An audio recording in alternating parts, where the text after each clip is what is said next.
Hello guys, welcome back to my YouTube channel yes chem study. अभी आप success. जी हाँ, target आपका 24 अप्रैल को जो आपको हिंदी का मेरे प्यारे बच्चों कक्षा 10वीं का यूपी बोर्ड एग्जाम होने वाला है। हमारा मेन टारगेट यूपी बोर्ड रहेगा मेरे प्यारे बच्चों 24 अप्रैल का। जी हाँ, ऐसे ऐसे आपको प्रश्न दे देंगे कि आपके बोर्ड में गारंटी के साथ आएंगे, एक भी प्रश्न मेरे प्यारे बच्चों बाहर नहीं आएगा।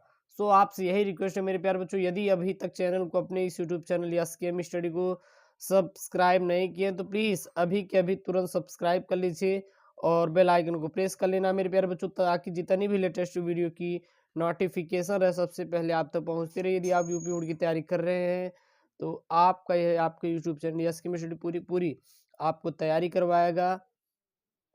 और मेरे प्यारे बच्चों, पूरा का पूरा मैं आपका जितना भी क्वेश्चन पेपर रहेगा पूरा पूरा अवेलेबल करा दूंगा। आपको कहीं पर भी कुछ भी करने की ज़रूरत नहीं पड़ेगी।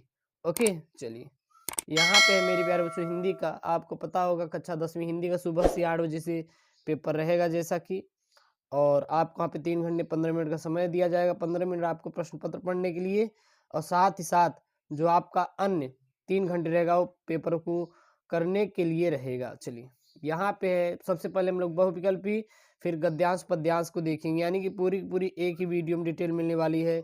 आपको अलग अलग वीडियो देखने की ज़रूरत नहीं पड़ेगी। ओके, चलिए यहाँ पे है पहला प्रश्न। किसी एक आत्मकथा लेखकों का नाम लिखिए, यानी कि एक आत्मकथा के लेखक का यहाँ पे नाम लिखना है। तो किसी एक आत्मकथा के लेखक का नाम हरिवंश राय बच्चन जी, याद कर लीजिए। अगर आ जाए वहाँ पे प्रश्न कि किसी एक आत्मकथा के लेखक का नाम बताइए तो सीधा लिख दीजिएगा, वो है हरिवंश राय बच्चन जी हैं। बस आपका इतना कर देंगे, आपका क्लियर हो जाएगा। चलिए अगला प्रश्न, किसी एक संस्मरण लेखक का नाम लिखिए। तो एक संस्मरण लेखक का नाम बनारसी दास चतुर्वेदी जी लिख दीजिएगा, बनारसी दास चतुर्वेदी जी। चलिए अगला प्रश्न है, मुंशी प्रेमचंद्र की किसी एक प्रसिद्ध कहानी का नाम लिखिए, यानी मुंशी प्रेमचंद्र की किसी एक प्रसिद्ध कहानी का नाम क्या है? नमक का दरोगा। नमक का दरोगा मुंशी प्रेमचंद्र की एक प्रसिद्ध कहानी है। कौन है हमारी? नमक का दरोगा मेरे प्यारे बच्चों। ठीक है, अगला प्रश्न मेरे प्यारे बच्चों, ध्रुव सौमिनी नाटक के लेखक कौन है? यानी ध्रुव सौमिनी के नाटक के लेखक कौन है? तो ध्रुव सौमिनी नाटक के लेखक मेरे प्यारे बच्चों जयशंकर प्रसाद जी हैं। जयशंकर प्रसाद कौन है? तो बता दीजिएगा, जयशंकर प्रसाद ध्रुव सौमिनी नाटक के लेखक हैं। वहाँ पे अगर आ जाएगा कि ध्रुव सौमिनी नाटक के लेखक कौन है, तो आपको सिर्फ आंसर में एक ही चीज़ लिखना है, जयशंकर प्रसाद। जयशंकर प्रसाद कौन है? ध्रुव सौमिनी नाटक के लेखक हैं। अगला प्रश्न मेरे प्यारे बच्चों, लहरों के राजहंस के रचनाकार का नाम लिखिए, यानी लहरों के राजहंस रचनाकार कौन है? तो लहरों के राजहंस के रचनाकार मेरे प्यारे बच्चों मोहन राकेश हैं। मोहन राकेश कौन है? लहरों के राजहंस के रचनाकार हैं। अगला प्रश्न है, शुक्ल युग के एक जीवनी लेखक का नाम लिखिए, यानी शुक्ल युग के एक जीवनी लेखक कौन है? तो है राम नरेश त्रिपाठी। राम नरेश त्रिपाठी कौन है? शुक्ल युग के एक जीवनी के लेखक है। कौन है? राम नरेश त्रिपाठी जी हैं। अब आ जाता है मेरे प्यारे बच्चों, निम्नलिखित गद्यांशों में से एक नीचे दिए गए प्रश्नों के उत्तर दीजिए, यानी जो गद्यांश है उसमें से किसी एक का आपको उत्तर देना है। तो आप पे ढेर सारे गद्यांश रहेंगे, तो सिर्फ हमने यहाँ पे एक ही गद्यांश को उठाया। गद्यांश क्या है? रोहतास दुर्ग के प्रकोष्ठ में बैठी हुई युवती ममता शोण के तीक्ष्ण गंभीर प्रवाह को देख रही है। ममता विधवा थी। ममता कौन थी? विधवा थी। उसका यौवन सोन के समान ही उमड़ रहा था। मन में वेदना, मस्तक में आंधी और आंखों में पानी की बरसात लिए वह सुख के कंटक शयन में विकल थी। वह रोहतास दुर्गपति के मंत्री चूड़ामणि की अकेली दुहिता थी। फिर उसके लिए कुछ अभाव होना असंभव था, परंतु वह विधवा थी और हिंदू विधवा संसार में सबसे तुच्छ निराश्रय प्राणी है। तब उसकी विडंबना का अंत कहाँ अंत था। ठीक है, और यहाँ से अब प्रश्न बनेंगे। प्रश्न क्या बनेंगे? प्रश्न 3 प्रकार से बनेंगे मेरे प्यारे बच्चों। उपयुक्त अवतरण का संबंध दीजिए, यानी जो गद्यांश है इसका क्या लिखना है? संदर्भ लिखना है। दूसरा, रेखांकित अंश की व्याख्या कीजिए। तीसरा, रोहतास दुर्ग कहाँ स्थित है, यानी रोहतास जो दुर्ग है वो कहाँ स्थित है। तो सबसे पहले हम लोग इसका मेरे प्यारे संदर्भ देखें तो प्रस्तुत गद्यांश हमारी पाठ्य पुस्तक हिंदी के गद्य खंड में संकलित ममता शीर्षक नामक पाठ से लिया गया है और इसके लेखक जयशंकर प्रसाद जी हैं।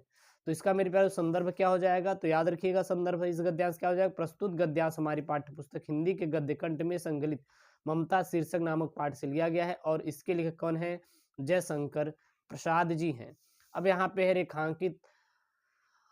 रेखांकित अंश की व्याख्या, यानी कि उसका यौवन सोन के समान ही उमड़ रहा था, मन में वेदना, मस्तक में आंधी और आंखों में पानी की बरसात लिए वह सुख के कंटक शयन में विकल रही थी। यानी कि जिस प्रकार सोन नदी उफन कर बह रही थी उसी प्रकार ममता का यौवन भी पूरी तरह उफान पर था। उसके यौवन में और सोन नदी के उमड़ते प्रवाह में अद्भुत समानता है। वह हर प्रकार के भौतिक सुख संपन्न है, फिर भी विधवा जीवन के कठोर अभिशाप से उसका मन तरह तरह के विचारों और भावों की आंधी से भरा हुआ है। उसकी आंखों से दुख के आंसू बह रहे हैं और विलासिता का सुख भी उसको कांटों की दुखपूर्ण सैया के समान प्रतीत हो रहा है। तात्पर्य है कि कांटों की सैया पर सोने वाला व्यक्ति जिस प्रकार हल पल बेचैन रहता है, उसी सभी प्रकार के भौतिक सुखों के रहते हुए भी ममता का जीवन कष्टदायक सिद्ध हो रहा था। ओके, अगला यहाँ पे देखिए मेरे प्यारे बच्चों, प्रश्न क्या है, रोहतास दुर्ग कहाँ पर स्थित है, यानी जो रोहतास दुर्ग है मेरे प्यारे बच्चों वह कहाँ पर स्थित है, तो यहीं से दे दीजिएगा रोहतास दुर्ग हमारी कहाँ पर स्थित है, तो याद रखिएगा रोहतास जो दुर्ग है आपकी सोनी नदी पर स्थित है। कहाँ पर मेरे प्यारे बच्चों, सोनी नदी पर रोहतास दुर्ग स्थित है। क्योंकि यहीं से प्रश्न उठाएगा तो बता दीजिएगा रोहतास कहाँ पे, तो रोहतास बता दीजिएगा कि पानी नदी पर हमारी क्या है, रोहतास दुर्ग स्थित है। ठीक है ना, सोनी नदी पर हमारी क्या है, यहाँ पर लिख देंगे रोहतास दुर्ग सोनी नदी पर स्थित है। तो रोहतास दुर्ग मेरे प्यारे बच्चों कहाँ पर स्थित है, सोनी नदी पर स्थित है। इसकी देखिएगा, इसमें एक चीज रहेगा कि लिखने का तरीका क्या होना चाहिए, जो गद्यांश है उसको लिखने का तरीका क्या होना चाहिए। सिर्फ इसका जो यहाँ पे लाइनिंग की गई है इसका बात का बतंगड़ बनाना, मतलब छोटी सी बातों को तोड़ मरोड़ कर पेश करना है। यहाँ पे यही था ना कि उसका यौवन सोन के समान उमड़ रहा है, यानी कि जो हमारी, क्योंकि जिस प्रकार सोन नदी उफान पर बह रही थी उसी प्रकार ममता का जो यौवन था पूरी तरह उफान पर था। ठीक है ना, और उसके यौवन में सोन नदी के उमड़ते हुए प्रवाह में क्या थी, अद्भुत समानता भी, बस ऐसे ही, क्योंकि उसको भोग विलास और भौतिक सुख संपन्न थे लेकिन वो भोग विलास उसको नहीं मिलते थे क्योंकि विधवा थी। तो ये सब वहाँ पे मेरे प्यारे बच्चों जोड़ के आप कर सकते हैं। और ये मेरे प्यारे बच्चों क्लास 10th हिंदी का है। और ऐसी वीडियो पाने के लिए चैनल को सब्सक्राइब करिए, या 24 अप्रैल को इससे बाहर प्रश्न एक भी नहीं आएगा। ऐसी वीडियो पाना है तो चैनल को प्लीज़ सब्सक्राइब तुरंत कर लो। ओके दोस्तों, थैंक यू, जय हिंद।